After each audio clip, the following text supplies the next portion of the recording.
All right, so I'm going to try something that I've seen other people do, and is probably useful if you're going to be watching me play any of my decks on Magic Online. I'm going to go over the decks that I play on Magic Online. So this first deck that I'm going over is in the Legacy format. It's called Nic Fit, and this deck is it's a more creature-focused deck with a little bit of attrition built in.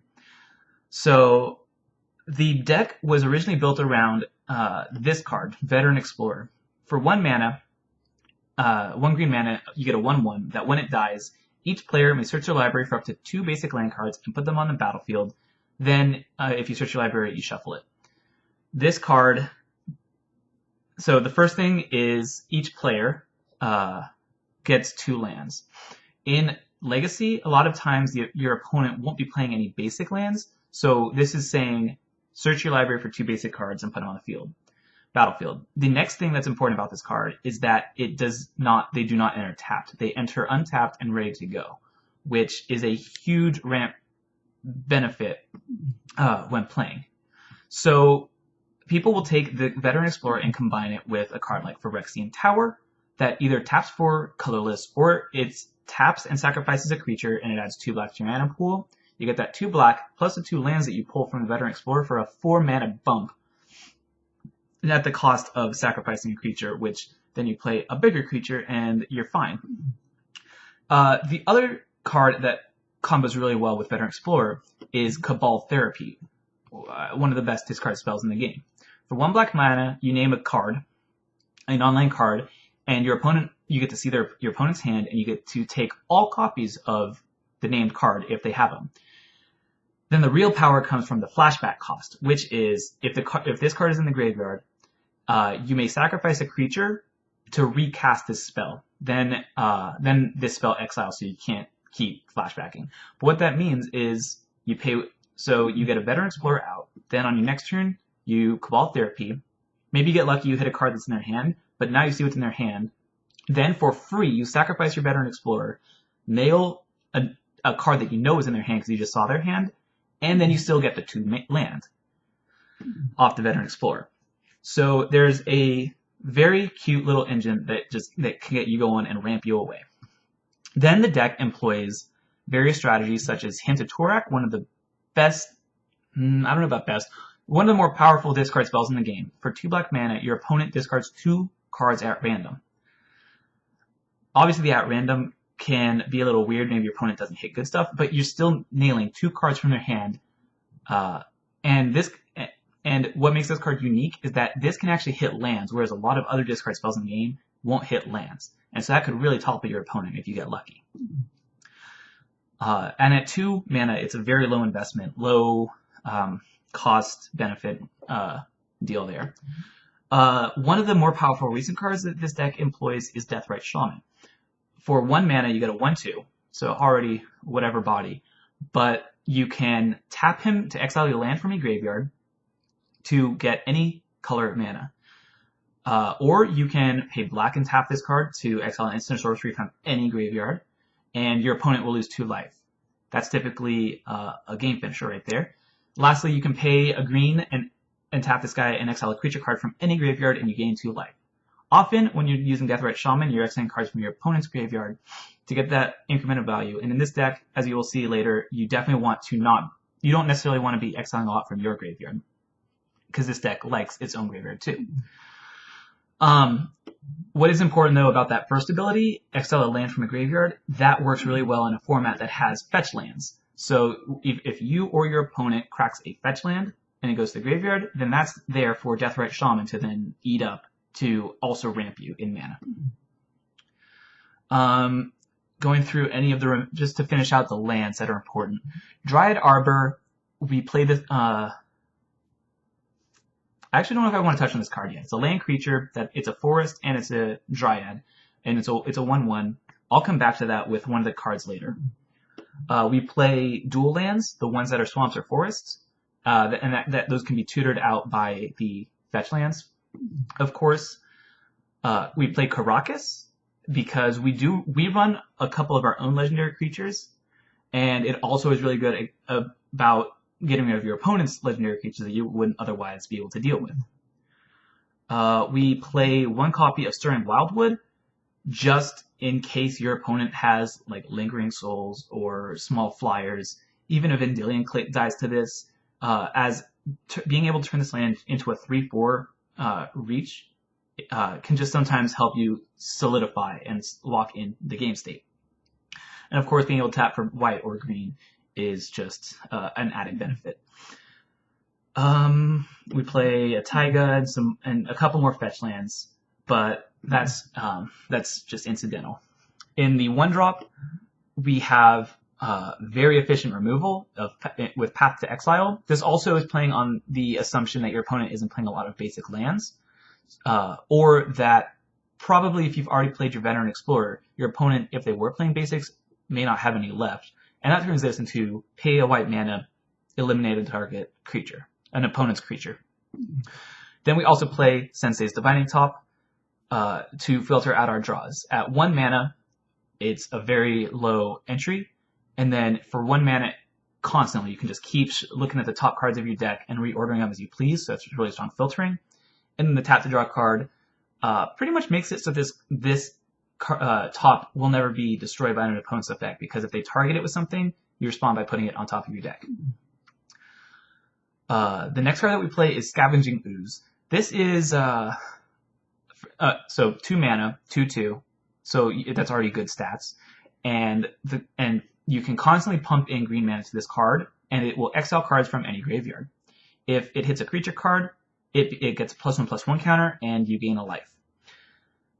This is really good for punishing your opponent's deck if they're playing a Dredge or Reanimator or any other graveyard-themed deck, or if they're even playing a blue deck with Snapcaster Mage, so they're trying to recast spells with Flashback in their graveyard. Then we play Further Removal, Abrupt Decay. We play this because most cards in Legacy cost 3 or less, just because this format is focused on efficiency. And then the fact that it can't be countered is also why it's played. So you will guarantee get rid of your opponent's stuff. Moving into the 3-drops. Painful Truths, 3 mana, and its effect is you draw X cards and you lose X life, where X is the number of colors of mana spent to cast Painful Truths.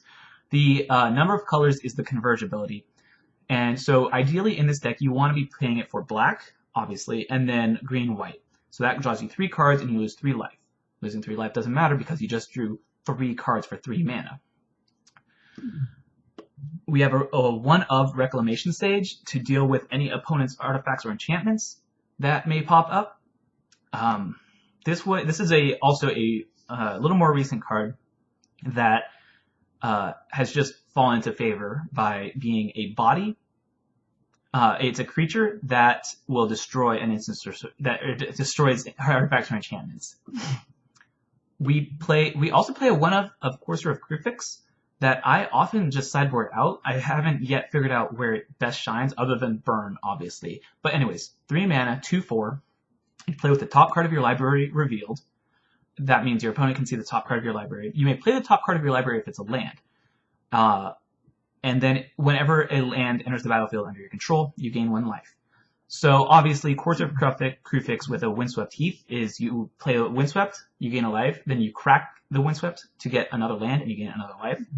Obviously, that's pretty good. But then it's play the top card of your library if it's a land card. That is a sort of pseudo draw or card advantage that you are then filtering out dead draws from the top of your deck, so you're not drawing lands while keeping your hand size constant. It's a very, very interesting value card. Then we play a very important card to the deck, Eternal Witness. This is where we start getting into Graveyard Matters. When this enters the battlefield, you return any card in your graveyard from your graveyard to your hand. And obviously you can start getting value if this is constantly entering and leaving the battlefield. We play some Maelstrom Pulses, which have actually won me some games against decks that try and spam out tokens, or if they're just playing that if they're playing a deck like Charbelcher with one specific threat that you need to get rid of, Maelstrom Pulse is your answer. It'll destroy any permanent, any non-land permanent that you need. Finally in the 3-drops is one of the other staples of this deck. What made this deck be a thing in the first place? Pernicious Deed. For 3 mana, you get an artifact that on its own does nothing. So it's a 3-mana investment. You get a card on the field. Then at any point later on, you may pay X, and this will destroy all artifacts, creatures, and enchantments with converted mana cost X or less. This is what gives this deck so much power.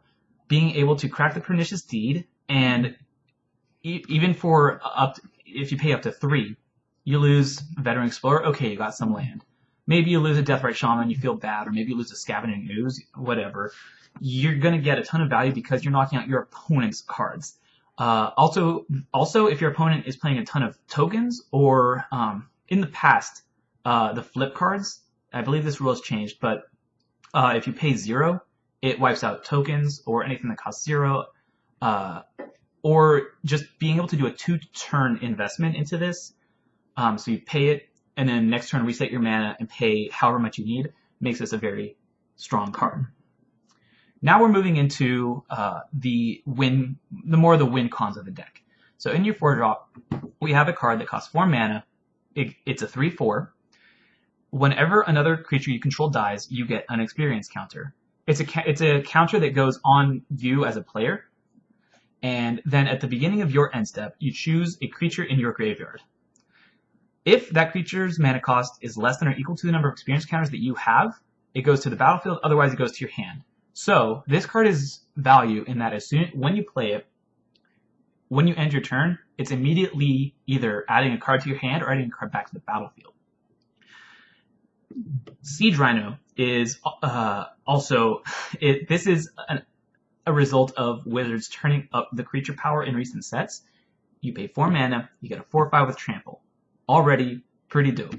Then it also has, when it enters the battlefield, each opponent loses 3 life and you gain 3 life. You drain your opponent for 3 life. This card has won me more than enough games. It's a very strong creature. Putting your opponent on a 5-turn clock, not counting the drain, not counting any fetch lands that they've cracked, or Thoughtseize they've played, or whatever. That alone makes this very valuable. Now, 4 or 5 are big numbers in Legacy to deal with. Next, we have Thragtusk, another strong creature card from Wizards turning up creature power. 5 mana, 5/3.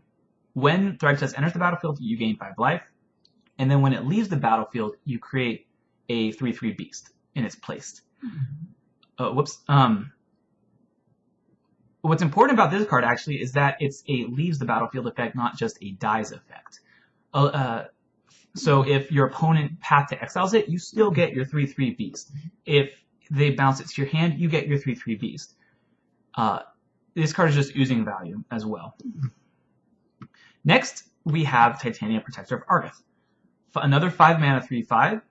When it enters the battlefield, you return a land from your graveyard to the battlefield.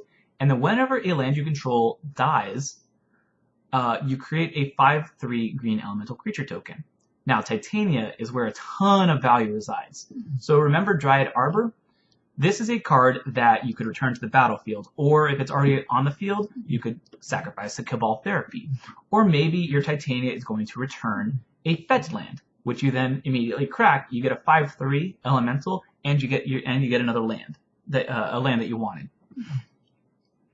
Combine, and then again, if you combine Dryad Arbor with Marin, Titania brings Dryad Arbor back. Marin gets value when you sacrifice it. All in all, this is where we're starting to accrue value.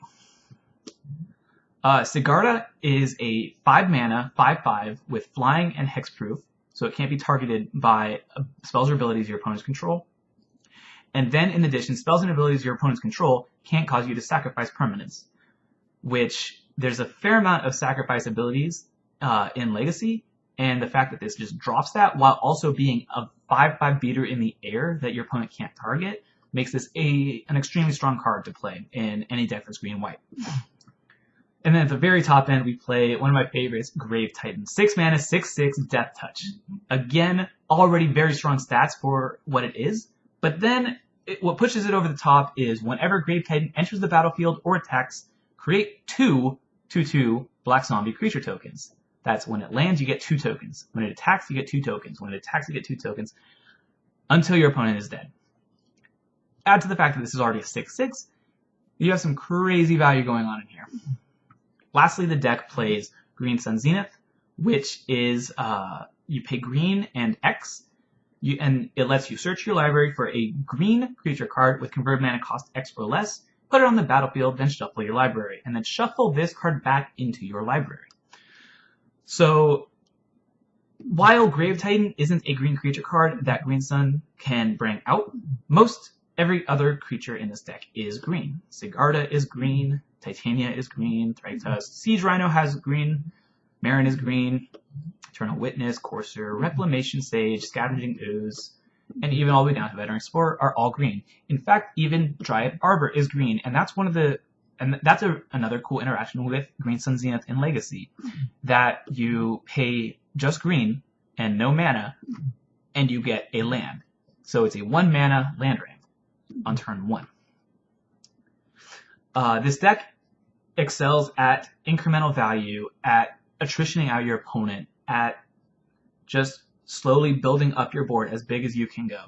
Once you get a Marin online, and you start just recurring creatures, once you start being able to recur Eternal Witness, it's very hard for you to lose the game at that point. In the sideboard is also important. We have a few interesting picks. So we have another Abrupt Decay as removal. We have another Thragtusk in there just as value. We have Garruk Relentless, a Planeswalker. So you pay 4 mana and you get the card on the left. And so it enters the battlefield with 3 loyalty counters. And then he has just a static ability that when Garruk has 2 or fewer loyalty counters on him, transform him, which means physically turn the card over, and Garruk the Veil Curse is on the backside. Continuing on the front side, for no loyalty cost, it deals 3 damage to a creature, and then it deals its power back to him. And so that's the typical way of enabling the flip. And then lastly, for free, he will create a 2/2 green wolf creature token. So on the front side, even if you're just pumping out green creature tokens 1 every turn, that's still a very strong mid-rangey play. If you are able to flip him, then he turns into something else. He maintains whatever number of loyalty counters he had on the front side to the back side, and then his abilities turn into create a 1/1 Black Wolf creature token with Death Touch. His second ability, probably his most commonly used ability, is sacrifice a creature. If you do, search your library for any creature card, reveal it, and put it into your hand, then shuffle your library. And then lastly, for the cost of 3 loyalty counters, creatures you control gain trample and gain +X/+X until end of turn, or X is the number of creature cards in your graveyard. All in all, very powerful Planeswalker in the right matchup. He won't always see play if he can immediately be killed, for instance, but against another attrition-y deck, or against a control deck, if you can stake this, then you are on your way to heavily outvaluing your opponent. We also play Choke, a 3-mana enchantment that says islands don't untap during their controller's untap steps. We don't play islands, so this does not affect us at all, but any deck that runs blue, which is a lot of decks in Legacy, will suddenly see that their islands no longer untap, which makes them entirely unusable, and so they lose that mana entirely. I've won plenty of games by resolving this card and the opponent not being able to do anything after that point. To continue on some of the cards I skipped, Gaddock Teague is a card very strong against control decks or against combo decks. For the cost of 2 mana, he's a 2/2, so reasonable stats, but then non-creature spells with converted mana cost 4 or greater cannot be cast, and non-creature spells with X in their mana costs cannot be cast. This, unfortunately, goes both ways, so that means the Green Sun Zenith that I have is no longer playable, but that is the only card in my deck that becomes unplayable while possibly making my opponent's deck entirely unplayable. That even if they do have, for some cards in Magic, they have alternate costs that aren't mana, but even if they do have alternate costs, if the card itself has X in its converted mana cost or is 4 or greater, uncastable, which prevents your opponent from playing a lot of counter spells like Force of Will, or it prevents them from playing Jace the Mind Sculptor, one of the powerful planeswalkers in the set, so on and so forth. It's a Hate Bear card. Hate Bears, just as a quick tangent, Hate Bears are cards that are 2-mana 2/2s that just hate on your opponent.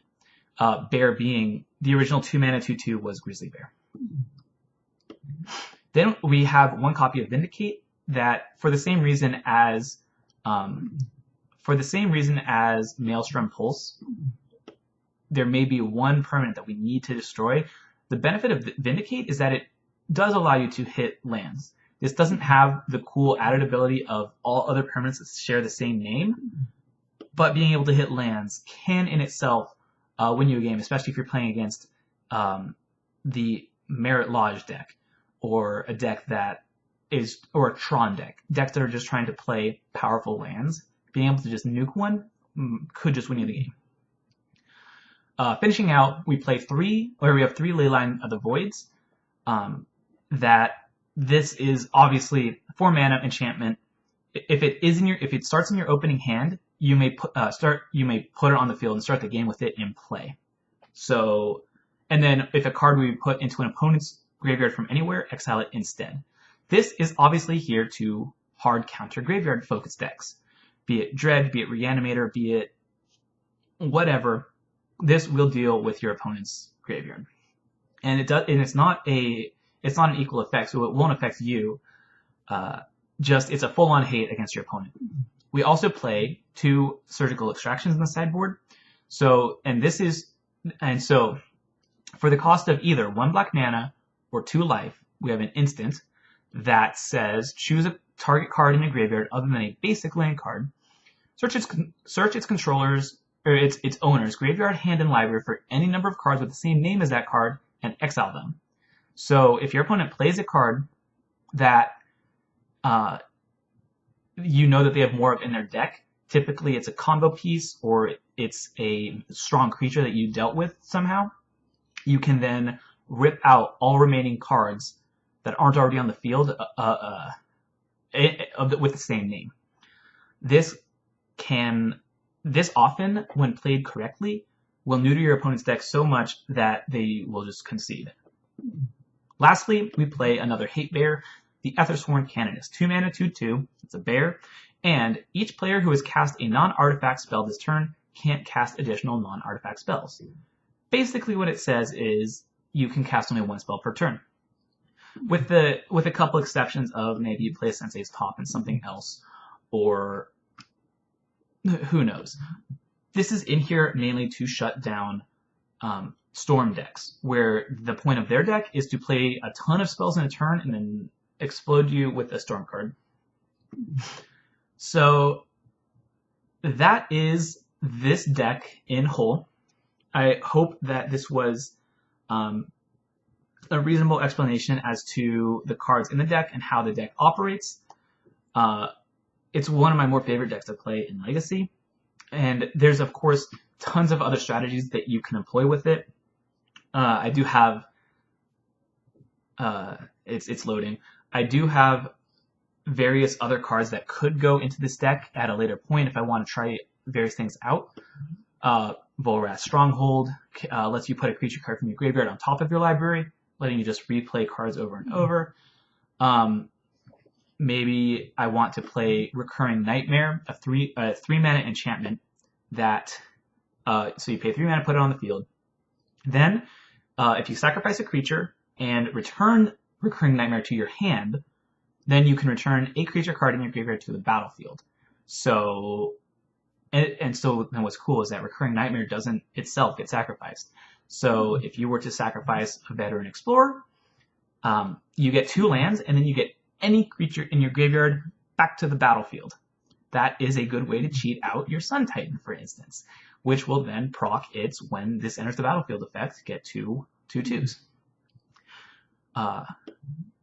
If I go ahead and play Recurring Nightmare, then I would also have to play its strong counterpart, Academy Rector.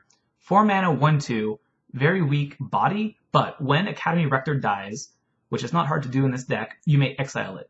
If you do, search your library for an enchantment card and just put it on the battlefield. So being able to knock out your Academy Rector to something lets you put a Recurring Nightmare on the field, and then you can start doing degenerate shenanigans. Other cards that would be interesting to put in are Birthing Pod, 3 mana, and then again a Phyrexian mana symbol, so it's either green or 2 life. So either 3 mana or 4 mana. Then, when it's on the field, you pay 1 mana and another green Phyrexian mana, and sacrifice a creature, and you search your library for any creature card with converted mana cost equal to 1 plus the sacrifice creature's cost. So if the creature you sacrifice costs a total of 4 to put out, you search your library for a creature that costs 5, exactly 5, and you put it on the battlefield. Then you shuffle your library. That is a really cool way to go Veteran Explorer into Scavenging Ooze, into Reclamation Sage if they're playing artifacts, or Eternal Witness if you want to bring back your Scavenging Ooze, into either Marin or Siege Rhino, into Sigarda, or Thragtusk, into Grave Titan. Absolutely disgusting card that was banned in Modern due to its power level. And then the last card, the last main boardable card, is Sun Titan. It's another one of the Titans. It's a 4 mana 6/6, and instead of Death Touch, it has Vigilance. And then whenever this enters the battlefield or attacks, you may return any permanent card with converted mana cost 3 or less from your graveyard to the battlefield. Worst case, you're returning a land to the battlefield. Best case, maybe you're returning a Recurring Nightmare that got destroyed somehow, or you're returning a Pernicious Deed that had already popped, but you need again, or you're returning even a Scavenging Ooze. Another very powerful card. And then other cards that work with this strategy are another, not fully in the definition of Hate Bear, because it's a 2/1, but Thalia has just been accepted as a Hate Bear. 2 mana, 2/1, First Strike. So it's very strong as on the battlefield, and then non-creature spells cost 1 more to cast. It's again not trying to knock out either counterspell decks or trying to knock out storm combo decks. Since we're trying to play mostly creatures, this is a fair trade-off. We're okay with paying 1 more for our non-creatures, as it will shut down the opponent. Other options include better targeted discard spells or different targeted discard spells. For the cost of 1 black, we look at our opponent's hand, choose any non-lane card from it, and they discard it, and then we lose 2 life. The difference between this and Cabal Ritual is Cabal Ritual, I have to name the card, or Cabal Therapy, is with Cabal Therapy, you have to name the card ahead of time, and hope they have it, but it will knock all cards with the same name out. Whereas Thoughtseize is you will hit 1 card every time unless they only have lands. Another card we might want to play for against, if we see the meta shifts to more creatures, is Toxic Deluge. That at the cost of life, or you pay 3 mana and then any amount of life, and then all creatures on the battlefield lose however much life you paid. Very strong board sweep, as it's in essence a 3 mana clear the board. Another strong card that people like to play is Dismember, as it's in essence a 1 mana target creature gets -5/-5 instant. Technically 1 mana 4 life, kill a creature. Slaughter Games is another card that people like to play, and that is actually why the deck has 1 Taiga, 1 red source. This is a way to just, if you know what opponent you're playing against, you just rip out their combo piece, you rip out their important card, and it can't be countered. This will just steal their card from them. Further cards, 2 more cards include Golgari Charm, which is just a card attempting to find value if Monastery Mentor deck gets strong again.